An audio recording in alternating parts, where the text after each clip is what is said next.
The reality of life is that we will all hear more no's than we hear yeses. And we will fail a lot, and I mean a whole lot.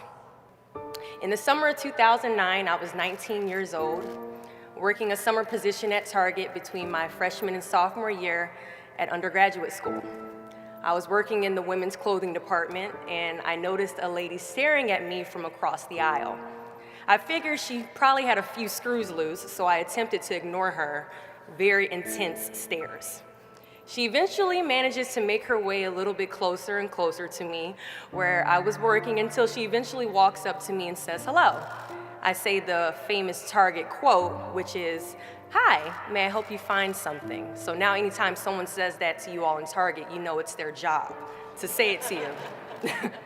She then asks me, "Were you born in this country?" And I was immediately offended. And I said, "Yeah, I was born in this country." And then she says, "Do you have any kids?" I said, "No, I don't have any kids." She then asked me if I was married, and then I said, "No, ma'am, I am not married." She says, "How old are you?" I said, 19. "May I help you find something?"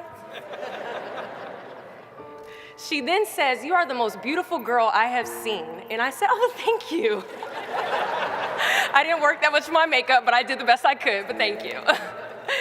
And then she says, "I think you could be the next Miss USA."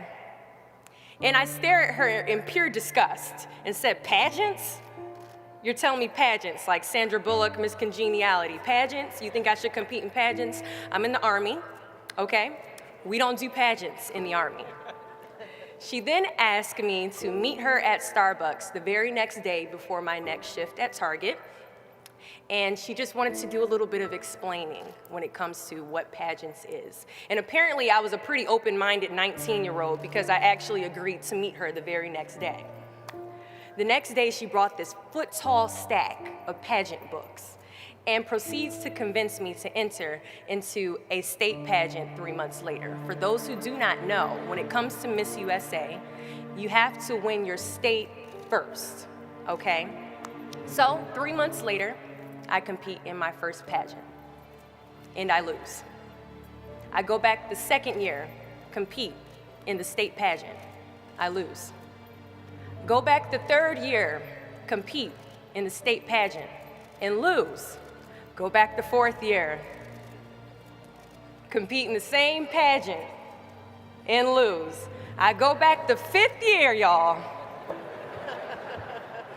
Compete in the state pageant and lose. But guess what? I go back the sixth year. Guess what happens? I lose.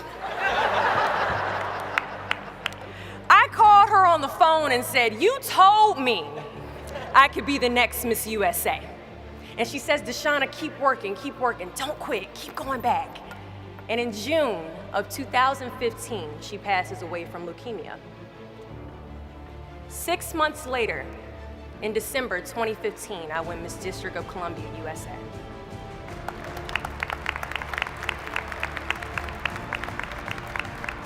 And 6 months after that, in June of 2016, District of Columbia!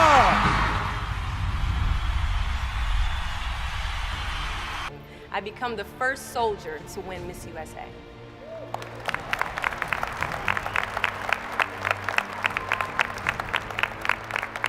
And you all already know where I'm going with this. At times, our purpose drops in our laps as if the heavens threw it by accident. I ask only one thing of you all today after you leave this building, after accomplishing an amazing goal. Do not fear failure, but please be terrified of regret. As giving up is the birth of regret. After you walk out this door, you will receive 100 doors shut, slam in your face. You will have 100 moments that will be filled with someone telling you no, or telling you, "Thank you for your application, but we regret to inform you that we've chosen a different candidate for this job." You will sit in 100 different interviews and you will not get the job. The reality of life is that we will all hear more no's than we hear yeses. And we will fail a lot, and I mean a whole lot. But what I ask of you today is to not take no for an answer.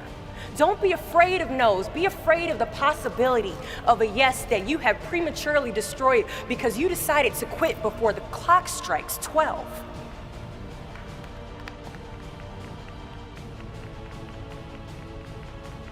You can ask anyone, friend, family, anybody. I love a good no. Please tell me no.